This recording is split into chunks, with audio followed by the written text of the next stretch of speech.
Yeah, you are welcome.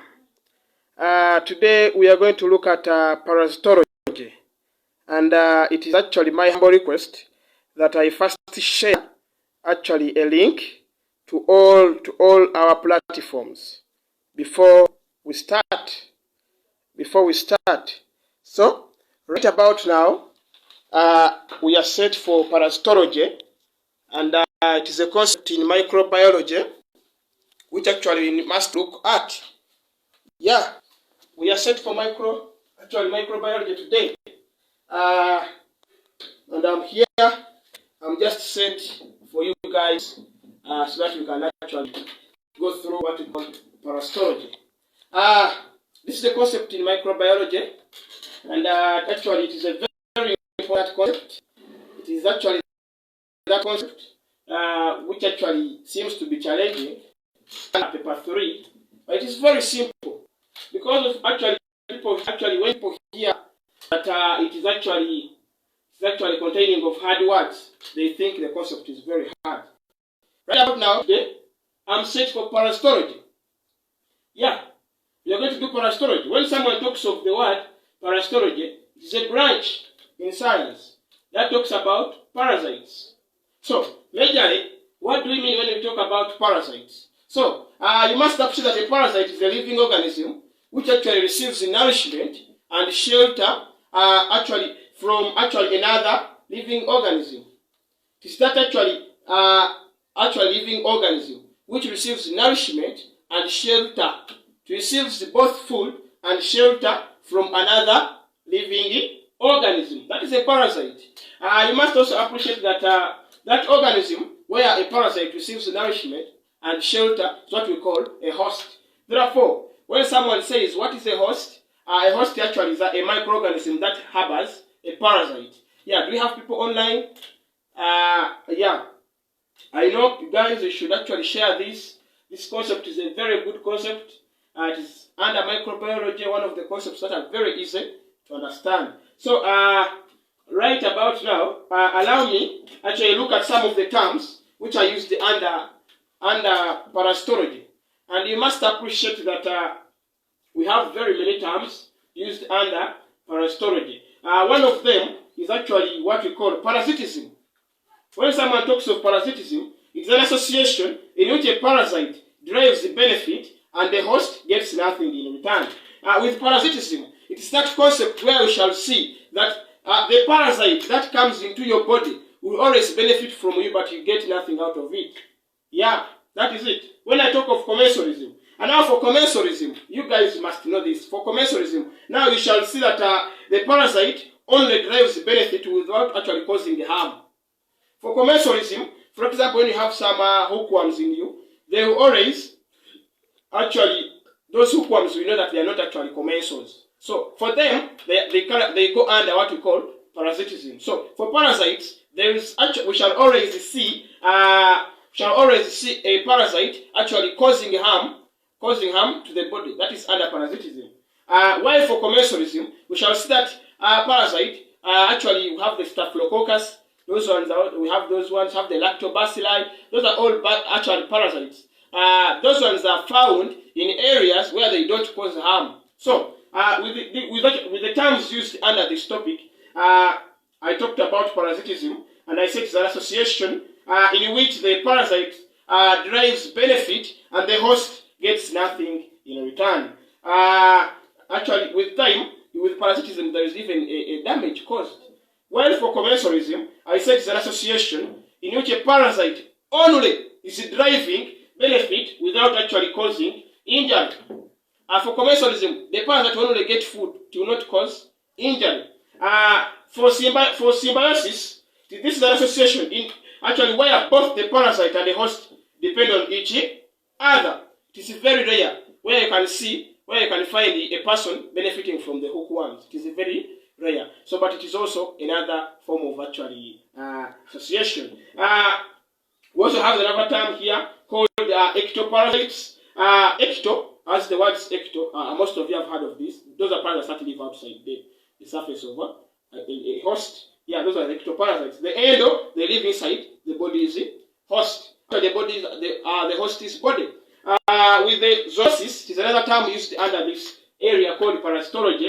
You must appreciate that it is actually the study of human diseases in relation to the actually the study of the human diseases in relation to the animal diseases. You consider both human diseases and also animal diseases. Allow me also look at other terms used here. We have a term called temporary parasites. Actually, this one, when someone talks about temporary parasites, those are parasites actually that visit a host for a short period of time. We have those ones called permanent. Those ones actually live for all their lifetime. Are you together? So, if I proceed to the other types of parasites we have, these are terms. We are still looking at the terms used under parasitology. We have what we call obligatory parasites. With these ones, actually, they can't exist. These ones actually can't exist without a parasitic life. They're obligatory. They can only live actually with the basis of actually causing harm and feeding on a host. So they cannot live by themselves. Allow me look at another concept, which is actually called wandering parasites. The wandering parasites, this one actually happen to reach a place where they can't live. Yeah, those are what we call the wandering or abrupt parasites. They reach a place where they can't live as long as they get food. Though they can go to the stomach, they know that we have hydrochloric acid there, they go as long as they get what to eat. So, have what we call occasional. This one's attack on unusual basis. So, are some of the terms we use under parasitology. You must now know what the concept is all about. Having told you that parasitology actually is a branch of science that actually studies parasites. And we actually talked of parasite being a living organism that actually receives nourishment and shelter from another living organism. And we say that living organism is called a host, and the host is that actually a living organism that actually harbors a parasite. We talked about symbiosis, where both actually get benefit. We talked about commensalism, where actually parasite benefits but does not cause harm to the host. We talked about parasitism, where parasite benefits and also causes harm. We talked about zoonosis, study of human disease in relation to animals. We talked about ectoparasites, parasites found outside the body of a host, and found inside, temporary, short time, permanent, for long period of time. Facultative leads to actually, this one's only live for a parasitic life when given an opportunity. Obligatory, can't live without a parasitic life. Occasional, they attack on unusual costs. Actually, unusual costs also have wandering. These are some of the terms actually we shall need or find in parasitology with time. So, allow me. Now, we have been using the word host. We have been using the word host. And I told you host is actually an organism which actually receives and harbors.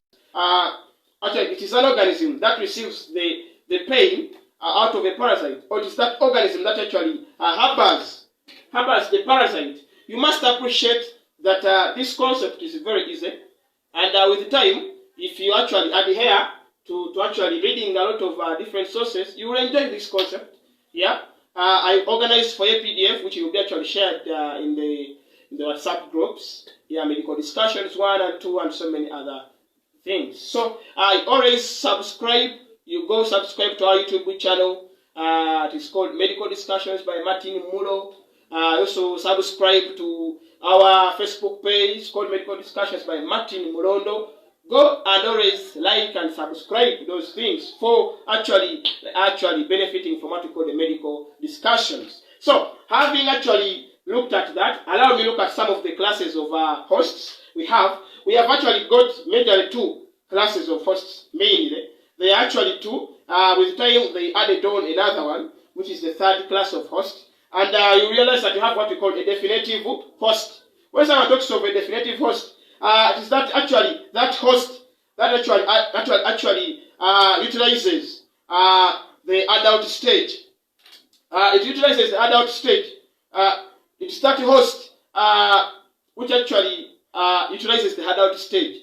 With this, I mean you realize that either harbors the adult stage of a parasite or actually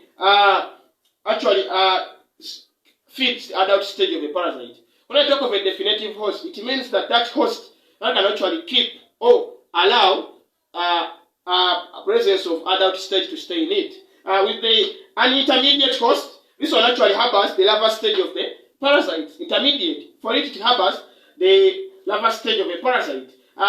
This one is actually called the paratentic host. This one, we shall see that a host, we shall swear that it is where a parasite remains viable without further development. We shall say parasite remaining viable without further development. It will stay in the body but does not grow. It only eats. It is there. So that's what we call it a patentic host. So those are some of the terms we shall meet under parasitology. And right about now, I want to introduce some other actually concept called helminthology. Helminthology.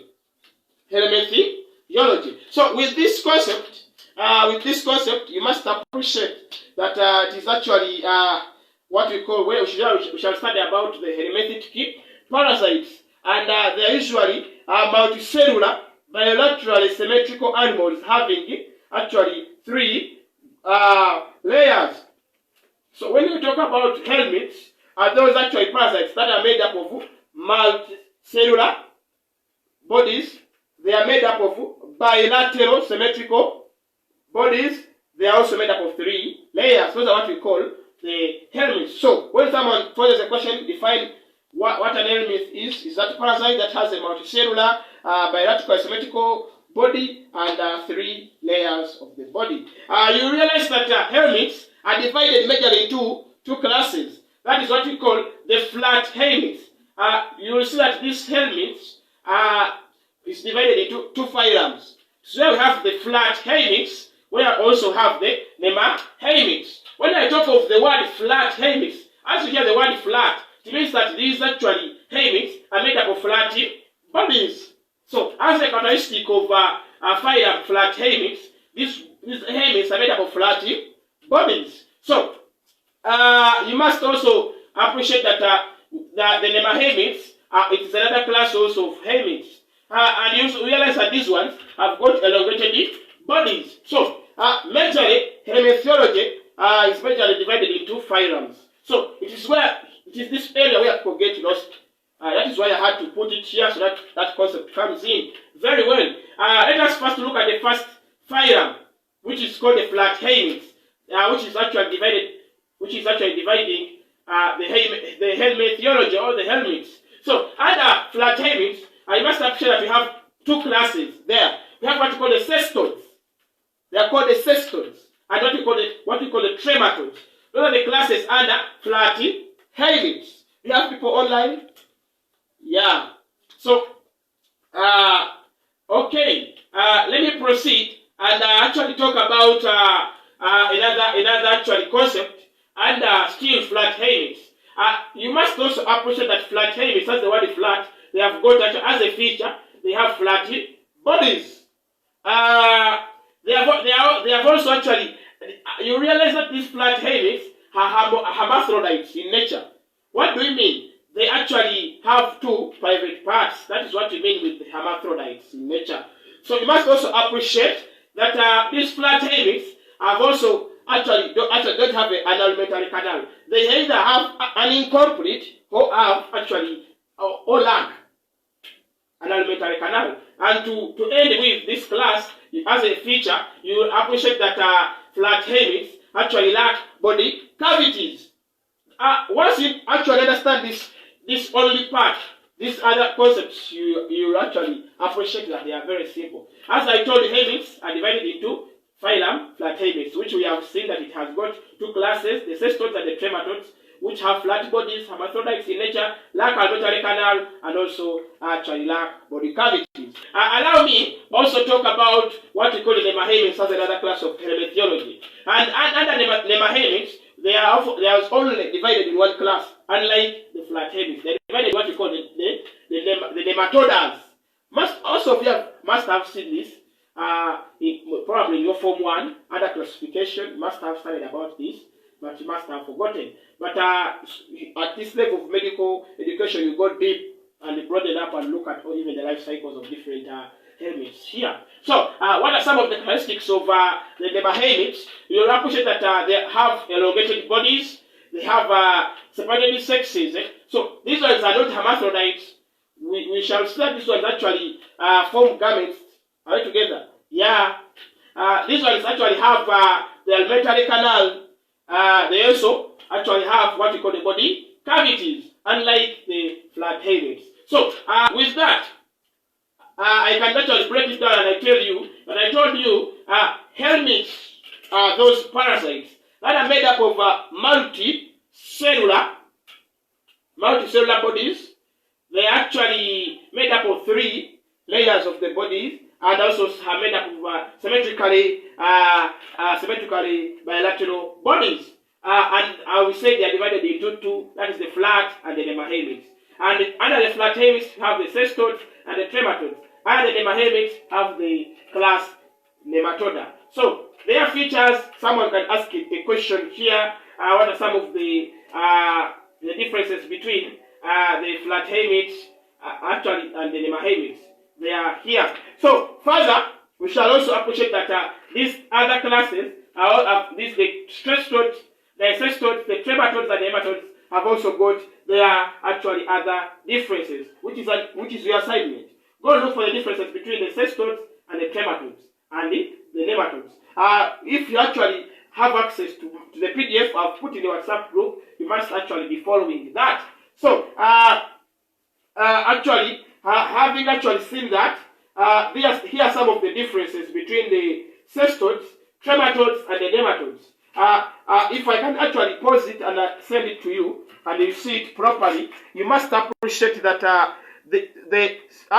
the flat helminths, remember we said they are divided into cystoids and the Trematodes. Are they together? Then these 2 have got their only differences here. Are we together? But still, they are far different from what we call the nematodes. Are we together? So under my PDF, I must have represented this properly, and I told you that the cystoids have actually when you look at the shape, they are tape in nature. These ones are leaf in nature, while these ones are elongated. The sexes are not separated. This one is not separated also. These ones are separated. With the heads, these ones have got suckers with hooks.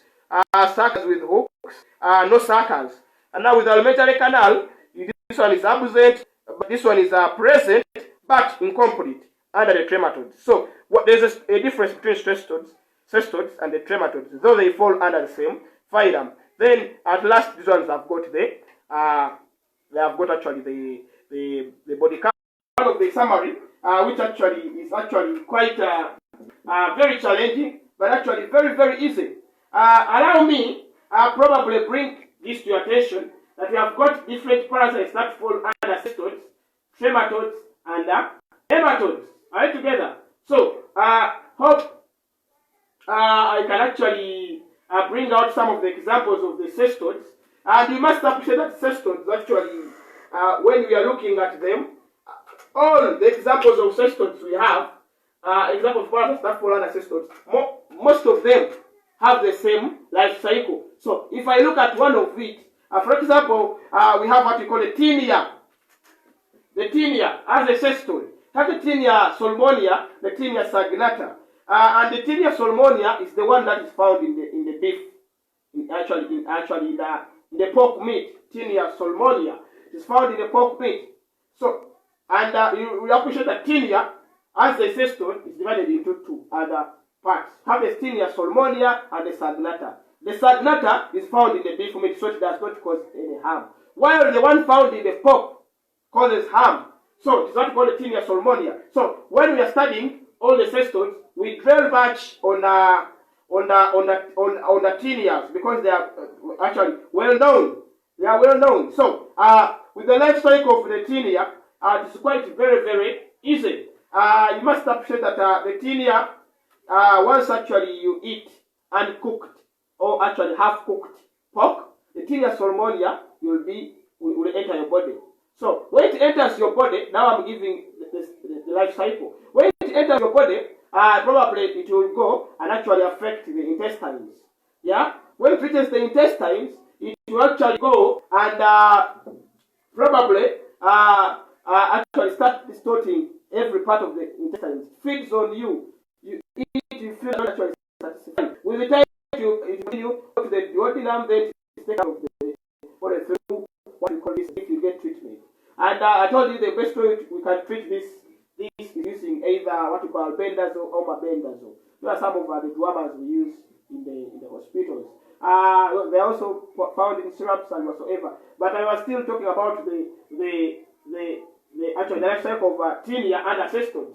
I must appreciate that still, once you pass out that stool containing of those germs, then the pig will come and actually feed on that on that stool. Then it goes back into the pig. Then you eat and you cook meat again. It goes back. That is how the life cycle continues. That is with the cystoids. We have some other cystoids. Have what we call the dog tapeworm. We have what we call the dwarf tapeworm. And have very many other, the fish tapeworm. There are some of the examples of the cystoids. We are still under flat helix. So, under the trematodes, we have very many trematodes. And you'll accept that these trematodes actually are also divided according to the area they affect. We have those ones that affect the small intestines. We have those ones that affect the large intestines. We have those ones that affect the lungs, those ones that affect the blood, what we call the blood trematodes. Also those ones that affect the liver, which we call the hepatic trematodes. And you must appreciate that there are very many examples of trematodes. And as I told you, if I discuss for you one, you must appreciate that the others will always have the same the same life cycle. Here, I'll tell you one about these what we call the P westermani. The P westermani. So the P westermani are examples of the trematodes. How do they get into our body? For example, it can actually have this life cycle go in the soil. You come and step on it. When you step on it, it will pierce and it enter your feet.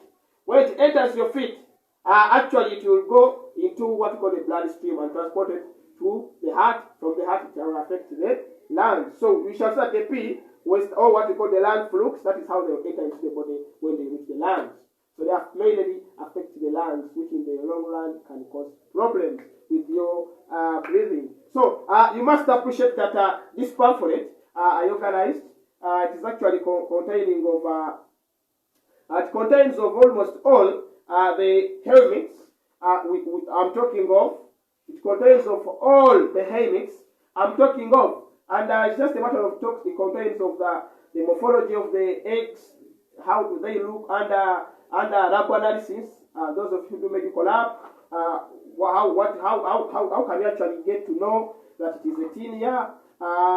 Contains of different life cycles. All they are found in this pamphlet. You must also appreciate that I've looked at both the cystoids and the trematodes. So now let us cross over to another class called the nematoda or the nemahelminths as a phylum. So the class is nematoda. So under the nemahelminths, we have examples of parasites that fall there. So we have those that affect the small intestines, and some of them are what we call the Scarius lumbricoides. Those are what we call the roundworms, the Scarius lumbricoides. We also have what we call the Anastoma duodenale. Those are some of the hookworms. We also have what we call the Nectar americanus. Those are also hookworms. We also have have very many other examples of actually nematodes that affect the small intestines. You realize that these parasites affect. They are classified according to the area they affect. So we have seen cystoids. Actually affecting the body. We have seen the trematodes also affecting the body. But each example of parasite here has got its own. Area it affects. Now we have seen that the trematodes, for them, they are also divided in those that affect the small intestines, like the Scarius lumbricoides, the Nectar americana, and they are actually Anastoma duodenale. So, just to give an example of actually the pronunciation of these words actually depends on the area you come from. Yeah, depends on the area you come from or the region. You realize that the Ascaris lumbricoides, some of them call it Ascaris lumbricoides. It depends on the area you come from. So you bear with me. I'm coming from the central region, and therefore I actually pronounce these things in a central way. It does not matter which area you come from. We are not all about tribalism. We are looking much what we call the medical discussions. Do you have people online? Probably. Allow me proceed, and I look at the nematodes. Now, with those that affect the small intestines, I would very much on the Ascaris lumbricoides. And with the Ascaris lumbricoides, you must appreciate that these are what we call the roundworms. And these roundworms, actually, we shall see in the long run. Actually, I've told you that looking at the Ascaris lumbricoides, which actually the roundworms. And we appreciated that these Ascaris lumbricoides are actually the same as the roundworms, and they are spread through eating food that contains of soil. Remember, they always have their life cycle in soil. Now, when you pick a banana down and you just eat without washing, it will enter into your intestines. Well, then the ovum will grow into the small intestines, and then you can actually pass it out through stool. Then stool falls into soil. Soil, it is how life cycle will always continue. I want you guys to look for this PDF. I organized it properly. You will find more about the Ascaris lumbricoides. Now, that's an example of actually what we call a trematode that affects the small intestines. And we also have those that affect the appendix. That's where I have the churituri, the whipworm, the churituri. Those ones affect the appendix. So for the life cycle of the churituri, when you reach this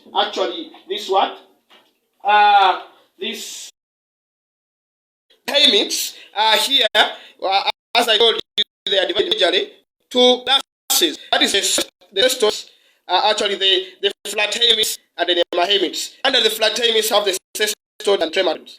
Under the nemahaemix have the nematodes. And I talked of the Cystoids, and these are some of the examples under Cystoids. The Trematodes, these are some of the examples under Trematodes. And I've given an example of Tindia and its life cycle. I've given an example here of the P. westermania. I've also given an example here of the Ascaris lumbricoides, and those ones that affect the small intestines.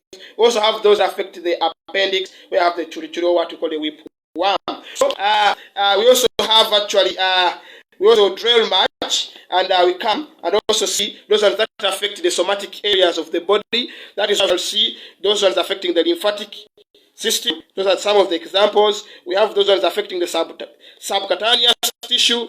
So those are examples, lungs, and also other things. So with all this, now probably you know that parasitology is very easy. Allow me actually tell you that we have another parasite which is away from the herpetology, from the haemix, called the protozoans. So protozoa is also part of parasites, and majorly we look at Plasmodium parasites here, and you must appreciate that Plasmodium parasites are the ones that actually spread malaria. So when someone asks what is malaria, actually malaria is a protozoan infection caused by Plasmodium, which is spread by the uninfected female Anopheles mosquito when it bites and ingests Plasmodium.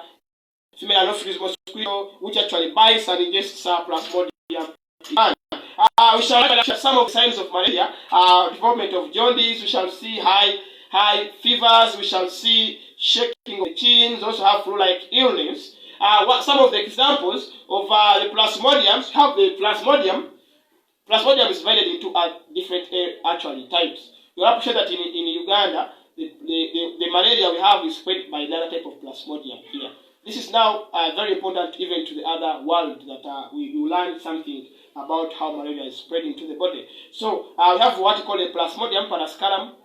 We have what we call the Plasmodium viverax. We also have what we call the Plasmodium orali, maleli, and also Wallis. there are around 5 examples of Plasmodiums. So allow me look at the life cycle of actually of malaria in general. And you must appreciate that the life cycle of malaria is actually divided in majorly 2 stages. Remember, as we told you that Plasmodium is a parasite, and inside a parasite is that one that actually receives nourishment and shelter when it gets into a host. So you appreciate that a Plasmodium's parasites actually will always grow through man and always have their active stages in it in a mosquito itself. Now, take an example. You are fine right now. But now, a uninfected female anopheles mosquito will always come and bite you. When it comes and bites you, it will always ingest what we call the sporozoites. Now, those sporozoites will enter into blood streams and they are transported to the liver. They are transported to the liver. So, when they reach the liver, you must appreciate that they will always actually grow into what we call cystoids. And they stay in the liver for a period of 7 to 10 days without causing any harm. Under that stage, you are asymptomatic. So, you are asymptomatic. What do we mean? You don't show any sign, but you contain a disease. So, when you get to know the disease at that stage, you can actually cure without even knowing. So, with the time, after the 7 to 10 days, the cystoids, so the sporozoites were ingested. When they entered the bloodstream, they went to the liver, became cystoids. Now, the cystoids, after the 7 to 10 days, will grow into what we call the merozoites. And now these merozoites will be now sent to actually affect the liver cells and actually form what we call actually vesicles. Now, those vesicles actually will be sent to a blood phase. Now, when they reach into the blood phase, now the merozoites are in the blood phase. They will be transported now to the heart. When they reach the heart, they will go back to the lungs. When they reach the lungs, they will actually get some gaseous exchange. Then they get energy. They will now pump into the bloodstream again, and now they come back into the blood. When they reach the body, so from 10 days and above, where we have the merozoites, you must appreciate that now you are showing signs. You are symptomatic. You show signs. So you must appreciate that 10 days and above, when the merozoites are back into the blood phase, they will now actually grow. Instead of actually growing, transported to the liver where they become cystoids asexually. After some period of 7 to 10 days, when you are symptomatic, you're not showing any sign, they will grow into what we call the merozoites, which are sent to the liver. From the liver, go back to the blood sent to the heart to the lungs, get some exchange of actually gases. Then they get energy, come back to the blood. When they come back to the blood, you must appreciate that now instead of growing asexually, they grow sexually, and then they become gametes, forming a female gamete and a male gamete. That is in man. So after that, now you contain. Now the disease has grown in you. You have gametocytes in you. The gametes fade. I don't know. Now you shall see another mosquito coming to you.